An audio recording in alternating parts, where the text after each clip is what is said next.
All right, let's jump right in, shall we? Today, we're going to do a deep dive into the world of Sunny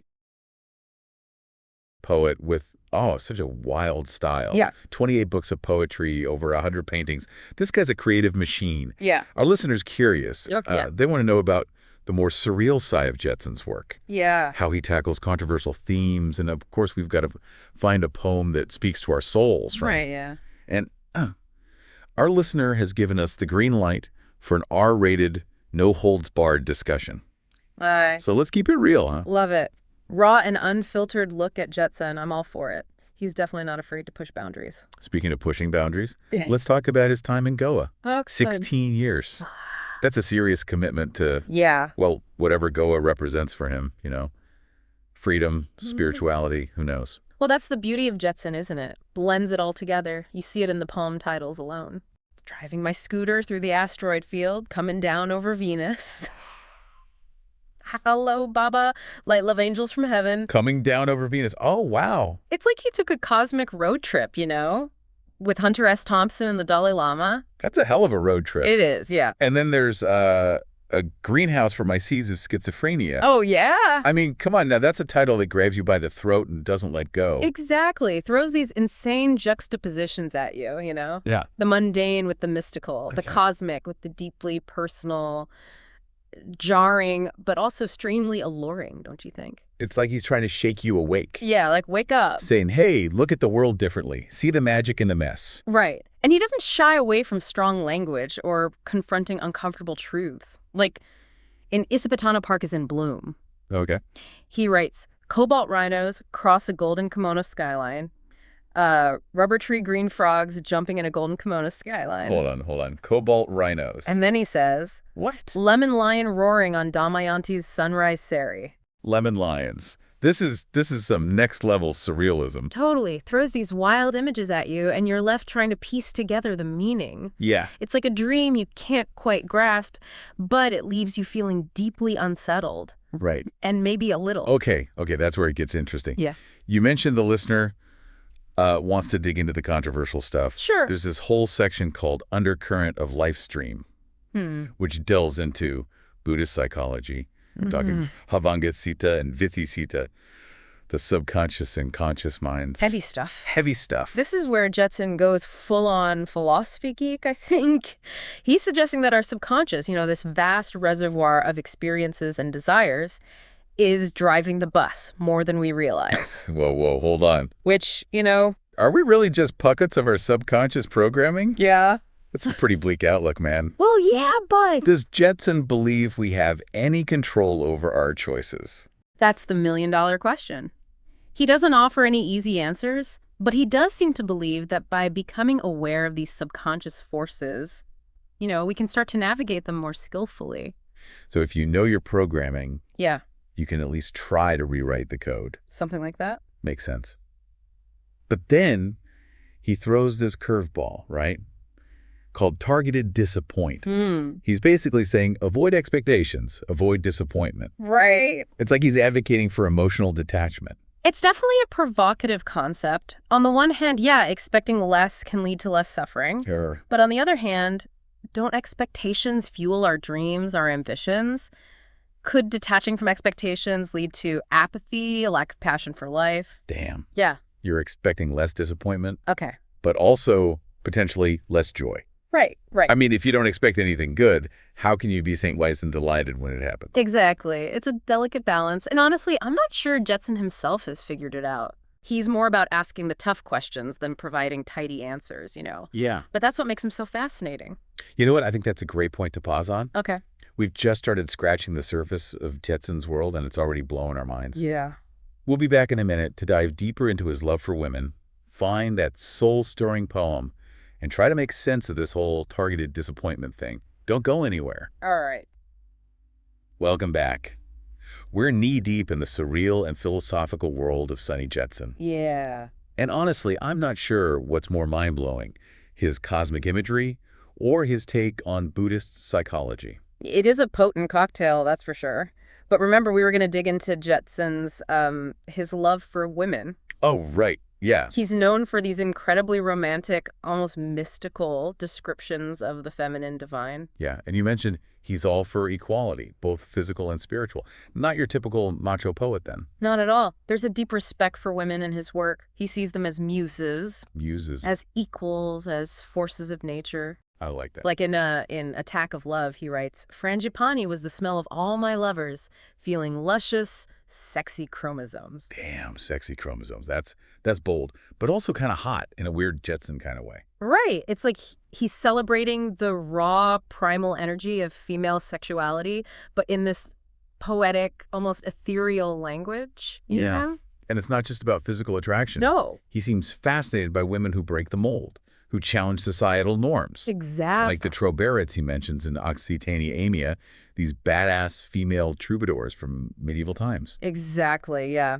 He writes, struggling to be born her unheard of equality and freedom. Wow. He sees them as pioneers, fighting for their voices to be heard in a world that tries to silence them.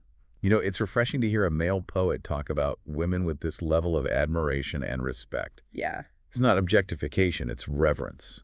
Absolutely, and I think that ties into his whole spiritual journey. He's not just chasing physical pleasure. He's searching for deeper connections, for a sense of unity with the feminine divine. Speaking of spiritual journeys, his time in Goa must have been a wild ride. 16 years in a place known for its laid-back vibe and blend of cultures. That's going to leave a mark on your soul. No doubt. Goa is a melting pot of Eastern and Western influences, a place where spirituality and hedonism collide. Right. It's like a giant playground for the senses and the soul. You can feel that energy in Jesson's poetry. Oh, yeah. The vibrant colors. Absolutely. The exotic imagery, the exploration of Eastern philosophy. Right. It's like he soaked up the essence of Goa and channeled it into his writing. Totally. Yeah, it's not just the content, it's the vibe. It is. There's this free-flowing, almost psychedelic quality to his work that echoes the spirit of Goa. It's like he took a hit of LSD and wandered into an ashram, then wrote a poem about it. Uh-huh.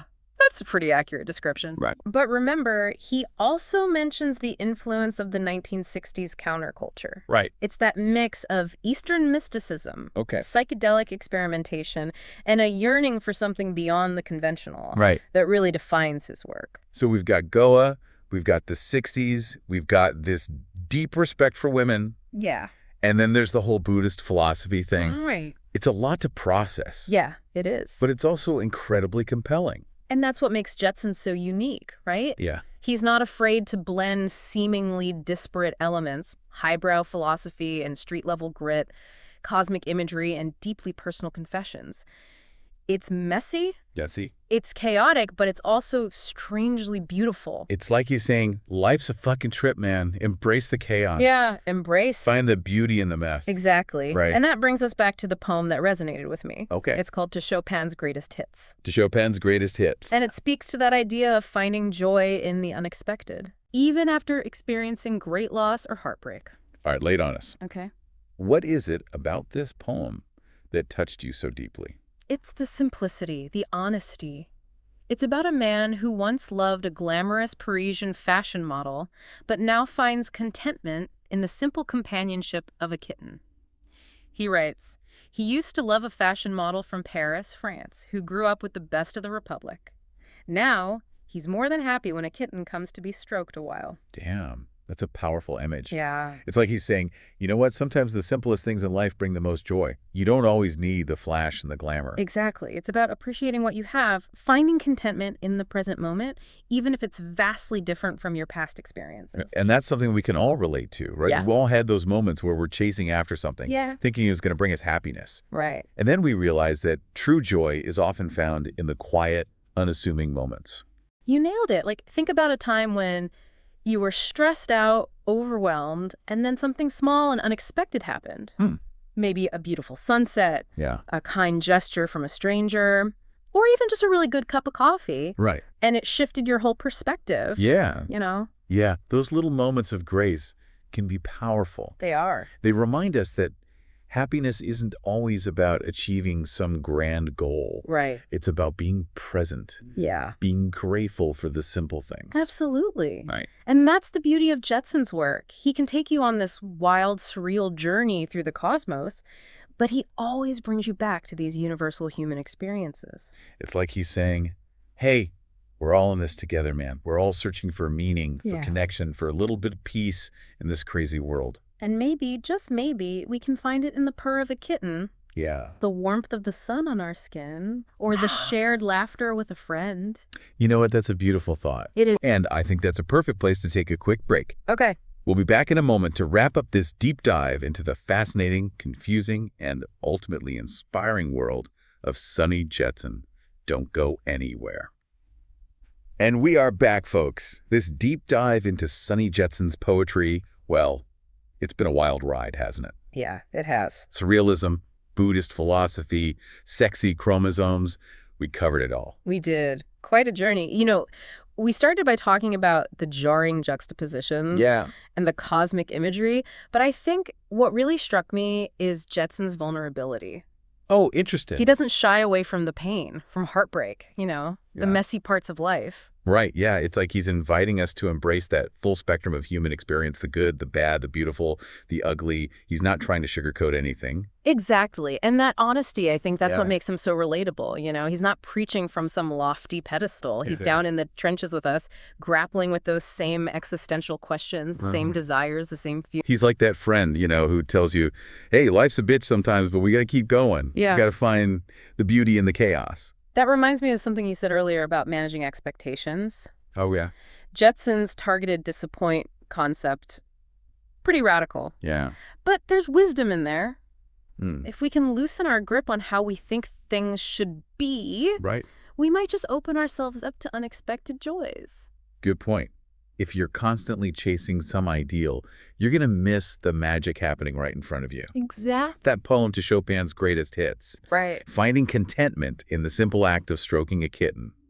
Powerful reminder that happiness isn't always about achieving something grand. No. It's about being present, appreciating those small things, maybe even letting go of the need to control everything. I think that's a great takeaway for our listeners. Yeah. You came to us wanting to understand Sunny Jetsun's surrealism and controversial themes. Right. But maybe what you'll walk away with is a renewed appreciation for the beauty of simplicity and letting go. And, if Jetsun's work can inspire you to look at the world a little differently, to question your assumptions, to find a bit more peace amidst the chaos, then I think we've done our job. Absolutely. So where can our listeners find more of Sunny Jetsun's work? Well, he's self-published, has a website on Smashwords, www.smashwords.com, profile view Sunny Jetsun. Okay.